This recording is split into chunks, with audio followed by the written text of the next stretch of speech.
to our third episode of the Thinking in Tongues podcast.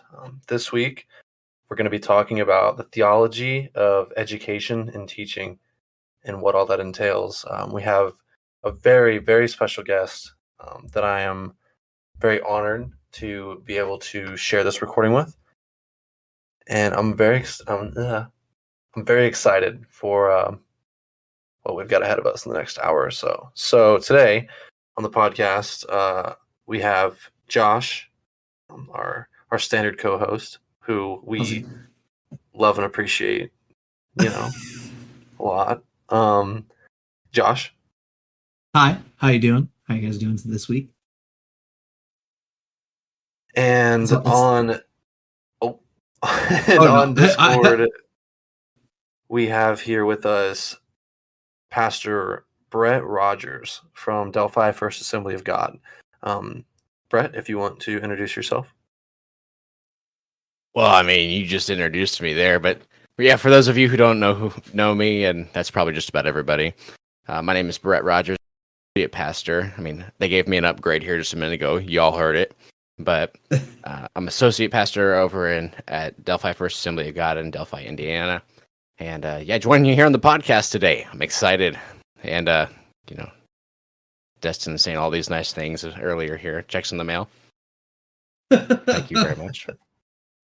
Of course. I do speak very highly of you whenever you come up. So, oh boy, I hope I can live up to that. It's not just for recording purposes. See, I think we both do, honestly. I would think that most people would. Most people would, except for heretics.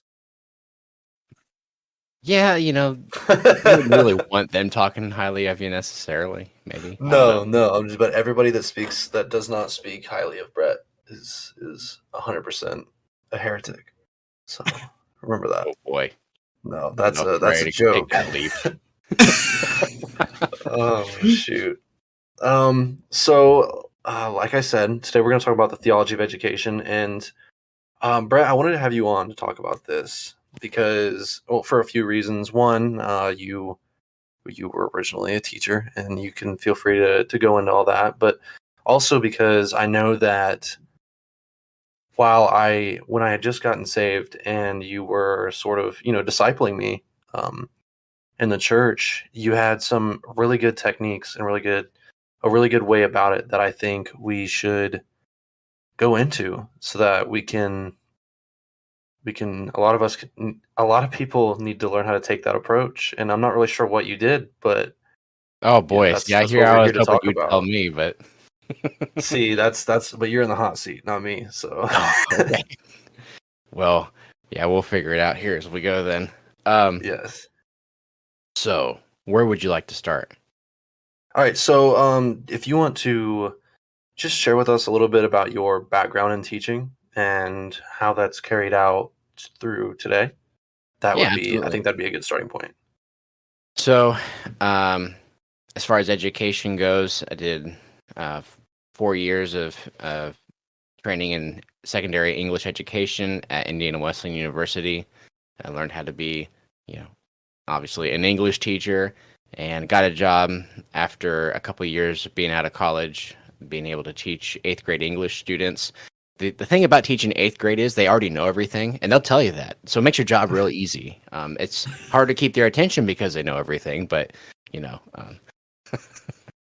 it was good. Really, really loved the people and the students. Some of the things that were going on in education at the time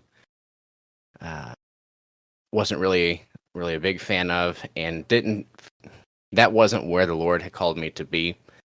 Ultimately, that was kind of a backup plan, and God was working with me at that point to show me that no, I've got a plan for your life, and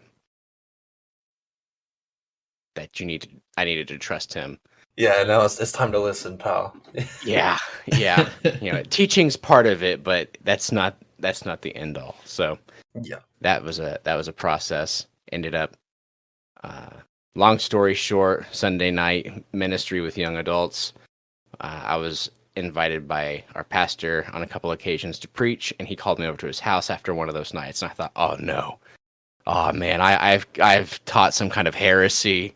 I thought I checked for all that. What have I taught erroneous here that I'm gonna get dinged for something, and he's he didn't give off anything like that. He's really a relaxed guy and easy to get along with. Oh But yeah, we love Pastor yeah, Ryan. yeah. We do. So I went over to his house and he said, so I brought you over here. I'd like to talk to you. What would you think about being on staff? Oh yeah, let's talk. And so that was October of 2017. Came on staff at Delphi First Assembly. Been on there ever since.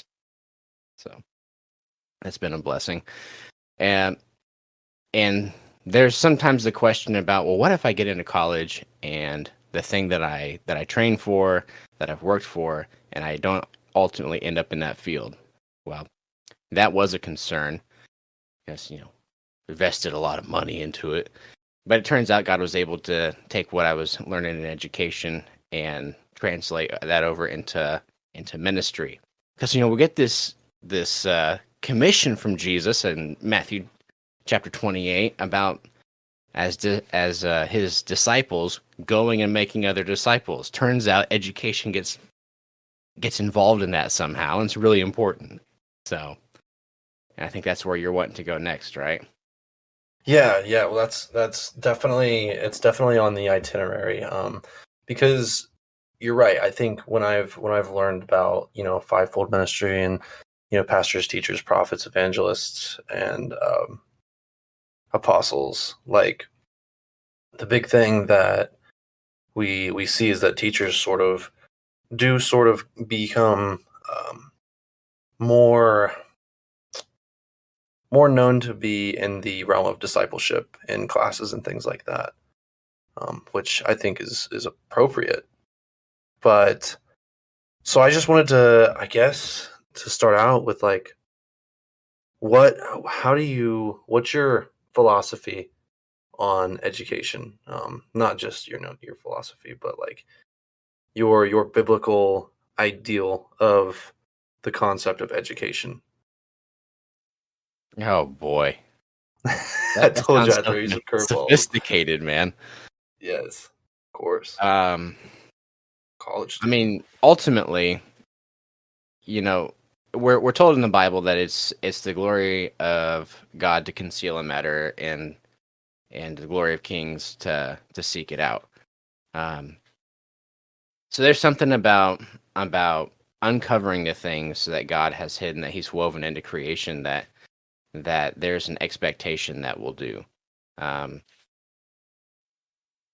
We are encouraged to seek the gifts that God has. So I doubt that there was, they already knew how to do all that. They had to learn. And so it's one of the things that He's given us the ability to do. And we need to learn how to do it well and how to apply what we learn, the knowledge we learn, as wisdom. So I guess a good question there. You use the word wisdom, because when I think of education, typically we think of knowledge, and I would say that, in my opinion, I would say that knowledge and wisdom are two separate entities. So, what would you say that there's a difference between knowledge and wisdom, and if so, how would you define that?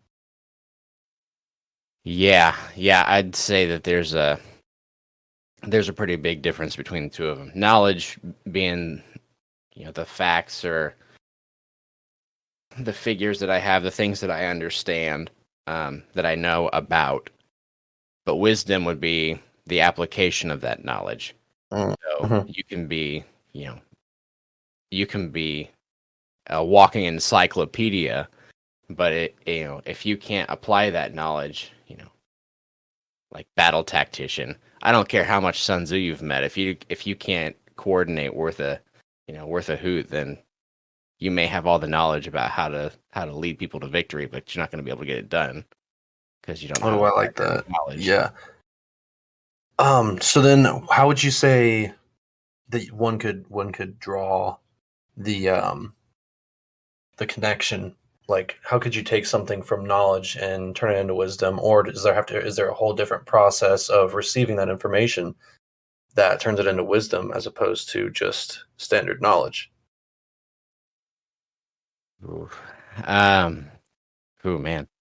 I mean, we could get into pedagogy and all that and different ways that people learn and teaching people stuff. There's a whole bunch of rich stuff that, that I've learned about that really helps. But for me, the place that it all starts at is, in the Bible, we're told over and over again that the fear of the Lord is the beginning of wisdom, right? Mhm. So, even though maybe I know a lot and I'm learning how to apply that knowledge, if I'm not growing in the fear of the Lord and understanding who He is, what He's capable of, what He's done in the past, what He's done for me, maybe that I'm not even aware of, but as I grow in learning who He is, drawing near to His heart, learning how He operates and how to cooperate with Him, that is the beginning of wisdom, because I'm able to apply everything, all the knowledge that I've gained, and apply it purposefully in living the way that God has laid out. And that's what righteousness is, God's right way of doing things. Right on. I like that. Josh, you got anything to add to that? Not really. not specifically to this area, no. Okay. And so from that,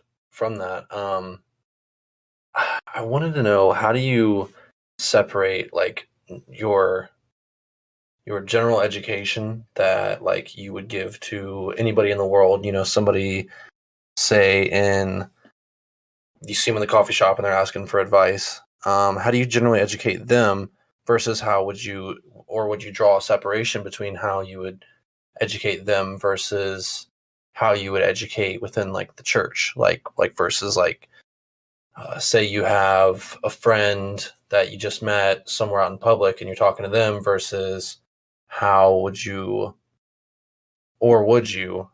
educate differently somebody that you were, say, discipling, or somebody that is within the body of Christ? I mean, there's going to be a little bit of a difference, just because, one, if I'm meeting with somebody and they've expressed to me, that I want to grow deep, put down some roots in my relationship with Christ. I don't want to just stay at, Jesus died for me, and I know that, and the Bible tells me so. To be able to dig into some meat in the Word and not just stay at the milk and cookies level, then there's some purpose behind that. There's a direction we're going. We can go from this whitewash kind of flood mess of a theology potentially with, people saying, well, I did this sin over here, and so God must have wanted me to, like, no, don't attribute that to Him. Don't put His name on your mess. God tempts no one. Right. Learning the Word, that's the first step. But if they're wanting to grow in that, then we can go from that, inch deep, a mile wide kind of approach to now we can begin to, like a river, carve down and be able to set a path here to follow. And it's already, it turns out, laid out in Scripture for us. So versus if I'm meeting with somebody and they're just wanting some advice. One thing that we learned in college and in school about education and working in secular education was the need to teach redemptively. So we're coming at every opportunity to teach as, how can I do this in a way that honors and points to Christ? Now, it wouldn't always be, you're going over the alphabet and tying in,